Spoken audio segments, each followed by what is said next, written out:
Well, the month of May is almost over, with it being the last day of the month, and I figured that, instead of doing individual reviews for all the movies that I saw in theaters this month, I think that, I would go over in kind of a top five list, but not in from least favorite to favorite, but rather in chronological order of which movies I saw them in theaters. Now, the only exception to this rule for this video is that I did a review for Guardians of the Galaxy Volume 2, which if you want to check it out, I'll have it in the link in the descriptions below, but I will discuss that movie since it was the first movie I did see in theaters for the month of May. So without further ado, let's begin. So Guardians of the Galaxy Volume 2, if you saw my review of it, you'll know that I had very positive thoughts about this movie, and it was my favorite movie of the month for a while. Again, my new favorite movie will be discussed later on in this video, but what else can I say? Just other than that, a fantastic Marvel sequel, just a fantastic superhero movie, probably my favorite superhero movie of the year so far, and it's, really good action movie, and it's just, for a summer blockbuster like that, it was a very good start to the season, and I hope that this season continues to be as great, if not, hopefully better than Guardians of the Galaxy Volume 2. Alright, the next movie I saw in theaters was Alien Covenant, directed by Ridley Scott, and this movie is the sequel to Prometheus, and it follows this crew who are on their way to discover this new planet, but after hearing some signals out in outer space, they decide to follow those signals, and it takes them to this planet, where they run into some aliens, let's just say. Now, Alien Covenant, this movie is weird in a sense, and what I mean by that, it doesn't necessarily know which tone it wants to go for, whether it wants to go for the philosophical tone, if it wants to go for the action tone, if it wants to go for the horror tone, but nevertheless, I actually really like this movie. For one part, because, they split it up into those third sections, and each of those sections are done very well, and I understand what Ridley Scott was trying to do here. He wasn't trying to make it one type of genre film, and he wasn't trying to, mix them up all together. He was just trying to, give us, three equal parts of them, and all of them are done very well. And thankfully, Scott has experience of all these genres in a sense. And the acting, by the way, was very, it fit the tone of the movie very well, especially for someone like Danny McBride, surprisingly enough, pulls off a serious role for once. And, and the incredible Michael Fassbender does a great job in this movie. And also, great job to also the rest of the cast, too. And let's see, when it comes to special effects and the cinematography, no question about it, Ridley Scott nails it for this film, just like in The Martian.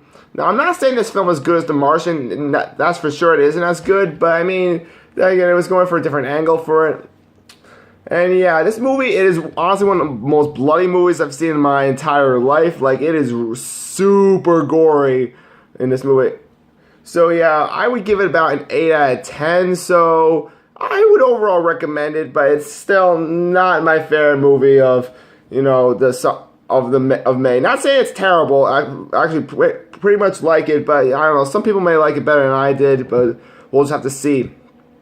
Now, on the other hand, let's talk about a movie that surprised the living shit out of me. That is King Arthur, Legend of the Sword, directed by Guy Ritchie, and this stars Charlie Hunnam, Jude Law, and it even features Eric Bana in this movie, and it talks about the story of King Arthur, who, after his parents are killed when he is a young boy, he is sent off to, an alternate version of London, where he becomes kind of this robber in a sense, or pretty much kind of a thief, and, he's called back to Camelot to get his uncle out of power, since he wants to take over, the kingdom. And it's about him trying to defeat his uncle. And that plot may sound already generic, it may sound boring, it may sound like, as a million times done before, and for the most part, it follows the traditional plot formula. However, what I really love about Legend of the Sword is that, there is no added bullshit to this movie. It runs like a lean, clean fighting machine. Everything is placed at the exact right time, the music fits with the movie perfectly. It's like a glove, honestly. Charlie Hunnam, as King Arthur, does a really fantastic job as playing the hero. He's doesn't come off too much as a weakling. He's actually a pretty fucking strong dude in this movie. He's like, Bruce. He's like, he's like the Hulk in this movie in a sense. Only, like more down to earth. But anyhow, so when it comes also to Legend of the Sword, it's just, it has some comedy elements in it, and it doesn't, it doesn't try like, make it har kind of a comedy. But it's nice light moments in between, like, the dark and heavy story. And also what I really like about King Arthur is that, it just doesn't drag on for too long. It doesn't feel too bloated. I mean, unlike, the last film, The Man from U.N.C.L.E., which at points felt a little bloated, here Guy Ritchie decides to kind of deflate that and just kind of get to the meat and bones of what an action movie should be. And I think this movie has been getting way too hard of a bashing from the critics. I mean, seriously, I think this is pretty much one of Guy Ritchie's best works. I would say it's even better than Snatch, to tell you the truth. So yeah, I'm definitely giving this one a 9.5 out of 10 because I think this is truly one of the best action films of the year. So please, please, please go check this out. I think it is just a really good movie. Alright, the next movie I saw was Pirates of the Caribbean, Dead Men Tell No Tales. We have a fifth Pirates of the Caribbean movie? Seriously? Alright, so this one, from what I can recall, is about how there are two young people who decide to, one of them wants, or Orlando Bloom is officially, the new Davy Jones in a sense, and Davy Jones' son, wants to break the curse. However, Orlando Bloom says, no, I'm cursed forever. So 9 years later, the son goes out to find the Trident of Poseidon, which is the only thing that can break curses. And see how complicated this plot already is.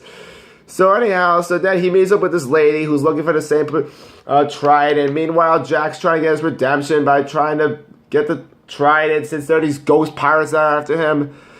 Oh boy, people. So yeah, let's just keep diving into this. So the whole point of Pirates of the Caribbean being Dead Men Tell No Tales. First of all, why is Johnny Depp still doing Pirates of the Caribbean movies? Seriously, bro. Have you gotten tired of playing this character, man? I mean, look, admittedly, I enjoyed this movie for the humor, for the action, and just when I was with my friends, we were just riffing this movie a lot. Not saying that it was terrible, but there was a lot of, corny / tacky moments throughout it. And this one felt pretty long. It really felt like, it didn't need to be that long. Literally, how I said that King Arthur was a lean, clean fighting machine?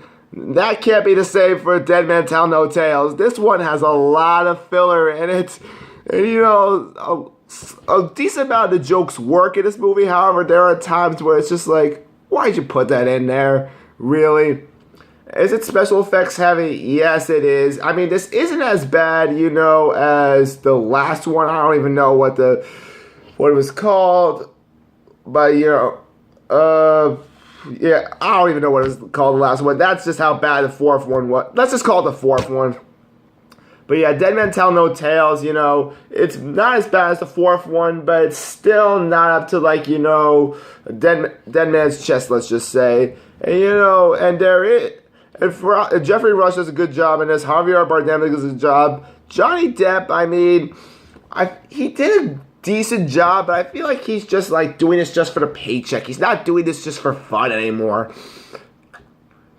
And let's see now. The writing in this movie is passable. It's not great. It's the kind of writing that you would just tolerate for a movie. So I'm going to give this a 7 out of 10. I mean, if you're a huge fan of Pirates of the Caribbean, I'd probably recommend seeing it. You're probably going to love it. But if you're an average moviegoer waiting to save some money or wanting to see something that's better, I would probably skip this movie. I mean, I decently enjoyed it, but it's just what I expected. Probably my least favorite movie of what I saw this in May. But now we're getting into the final movie, which I recently saw today, and it's officially my new favorite movie of the month of May. It is called The Lovers, and this movie stars Deborah Winter and Tracy Letts. And sorry, people, I'm just going on and logging on to here. Okay. So yeah, anyhow, with The Lovers, what's unique about this movie? It's about this married couple who's going through some trouble, and so then they decide to kind of cheat on each other, but while they're cheating, they fall back in love with each other, so in a sense, they're cheating on their affairs. Alright, sorry, I just kind of forgot the name of the director here. Azelle Jacobs is the director of this movie, who also wrote it, by the way. And man, he does a fantastic job with directing, especially with casting both Deborah Winter and Tracy Letts. I mean, with the kind of performances they give off, you know, you need experienced actors to do it. As a lot of this movie is done through is done emotionally, and it's just, you know, the philosophical tones of this movie, you have to read through the characters' body language, through, you know, the scenery around them. Because at points, there's not a lot of dialogue throughout The Lovers, but you could really tell a lot by what's going on in their characters' surroundings. Also, this movie is surprisingly funny at points. Although I wouldn't exactly call it a romantic comedy, I would call it a romantic dramedy, because this movie gets really depressing at points, especially the ending. And it really goes into, you know, how people deal with their romantic relationships. Because, you know, I could explain more about this later. I mean, I'm feeling once this movie comes out on, you know, digital, I'll probably create a whole philosophical video about it, like kind of like a nerd writer kind of a video in a sense. But really, I just fell in love with this movie. This was one of my this movie was on the top of my list when it came to, like, you know, highest expectations for the month of May. That entitled Guardians of the Galaxy Volume 2. Like, I was so hyped for this movie, and I'm glad it delivered on, you know, its clever writing, you know, it's a tremendous acting, and just, you know, its overall undertones of, you know, relationships and people in the modern era. And of course, I'm giving this one a 10 out of 10. I think this is so far my favorite movie of the year. Yes, I'm saying that right. Favorite movie of the year. And, you know, I talked to some people about this, and I heard they didn't get the best reception among them. But I would highly, highly, highly recommend you go check this out. If you're going to see any movie, you know, from the month of May, if you had to choose one movie, I would recommend The Lovers. Now, again, it's not going to be meant for everyone.